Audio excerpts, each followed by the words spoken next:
What's up everybody, welcome to a brand new video where I will be reviewing the Arion Legacy Deep Sonar 750 PC speakers. These were sent to me at the perfect time because I am currently in the process of converting my shed into a studio. Because of that, I have this workstation over here where I will be doing a lot of editing, just sitting down doing work, so listening to tunes will be essential, and overall just doing shit. When Arion Legacy sent out the Deep Sonar 750, I was excited because when I checked, it was the best model in the series. Now what makes it so special is the fact that it has a dual subwoofer, the control box, and it claims to have bone-crushing bass. So when I got these, I was really excited to test out the bone-crushing bass feature that is listed here on the box. Spoiler alert, it doesn't even crush your bones. I put some Justin Bieber on, cranked it all the way up, put the bass all the way up, and next thing you know, I'm just jamming the Justin Bieber and my bones are intact. I was a little upset about that, I'm not gonna lie. Now I know some people are like, okay Matt, it's just a slogan, it's not actually supposed to be serious, but when you put it on the box, you know, you just expect it. But anyways, all right, let's move on. Now to start off, let's talk about how these things look. They are very tall, especially for PC speakers. I found them to be extremely large. Good thing is they're not super wide, but sad thing is they don't fit under my monitors. I was a little upset about that. Not a deal breaker. Now I wouldn't really say tall is a con unless you are trying to fit it under your monitors, but one con I really did have was the blue circles right here. Now if I take the box back, the blue is very blue. It really sticks out, especially from a distance, and it looks as if maybe it's like LED lights, and I was really upset to see that it's not. They're not LEDs, and honestly the blue doesn't stick out as much as I expected based on pictures from the website and on the box. So I mean, it's not awful, it's still there, you can kind of see it, but the metal grill really covers that up completely, and I was hoping that it would light up much like the control box actually lights up blue. So overall I do like the look because it's got the full black, the small logo at the top, the nice little silver going around, rubber feet at the bottom. Only other downfall I can think of is if you do want to lay them down and you have kind of a slippery surface, they will literally slide around from the base, and that's a little upsetting because I do want to lay them down. I don't really want to have to do any fixes to them to add on some rubber to keep them in place, but I'm sure I could figure something out that's not super permanent, but just keep that in mind if you do want to lay them down. Okay, now let's talk about the control box, which I really like because of the small form factor. This is something you want to have in reach at all times, and you don't want it to take up a lot of desk real estate, which this does not. Plus it has a nice rubbery feel, which is perfect because it doesn't get super dirty and it grips to the desk.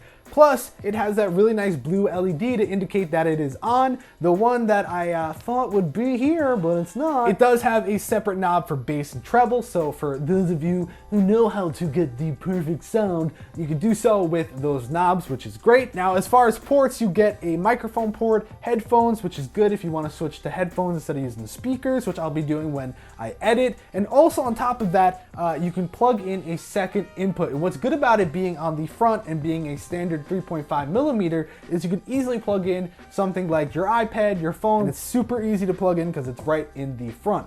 Now you also get a USB port, which is perfect because not only if you're listening to jams from your phone, you can also charge it at the same time. This is great if you don't have access to a USB port when you're sitting at your desk. And that is quite literally a simple overview. So now let's talk about sound. So I'm actually in the corner of the shed right now, and I have the speakers point directly at me, have the subwoofer right over here to the side, so it's all kind of in this area. But the whole room, which is the equivalent of a standard bedroom, actually gets full with sound perfectly. If I'm sitting over at the set side where I would actually be doing a video, not over here, I can hear it perfectly, of course, because it's not that big of a room, but it does travel very nicely. I like the sound, it gets super loud. So the other night I was listening to some throwback Fall Out Boy. I had it really bassy so you could hear the drums. It was really loud, super crisp, and it sounded like I was at a concert. But what I really liked was when I actually walked out of the shed, closed the door, went up because I was entering back into my house to grab something, and I just stopped and listened, and it sounded like a legitimate concert was going on inside of my shed. And I was like, dude, that is so sick. I am a huge music guy. I'm not the kind of person that has like a favorite musician, band, genre, anything like that. I just love listening to every kind of music. And because of that, I have heard just about everything on these speakers, from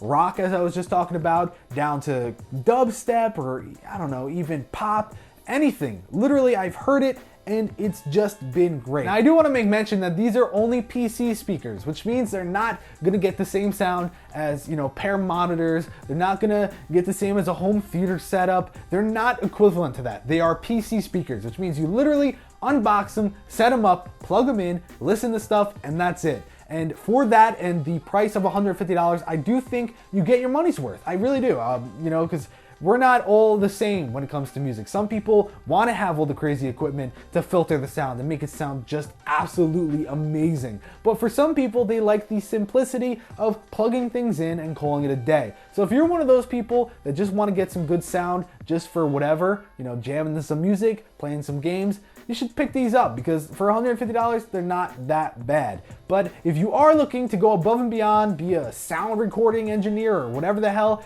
then definitely these are not going to be for you. They are for a specific group of people, and for someone like me who just wants some good sound, $150, definitely worth it. So that right there is my quick overview of the Deep Sonar 750 PC speakers from Arion Legacy. Huge shout out to them for sending it my way, and I hope you guys enjoyed a quick little review. Nothing too crazy. I don't like to ever get into the specs or anything like that. It's just personal experience, and I had a great experience. So thanks so much for watching, guys. If you got this far into the video, go ahead and write flamingo bone crushing bass in the comment section down below. And with that said, don't forget, I'm Matt Philly, you're not. Get out of my face. Have a great day, and I'll catch you on the flippity flop.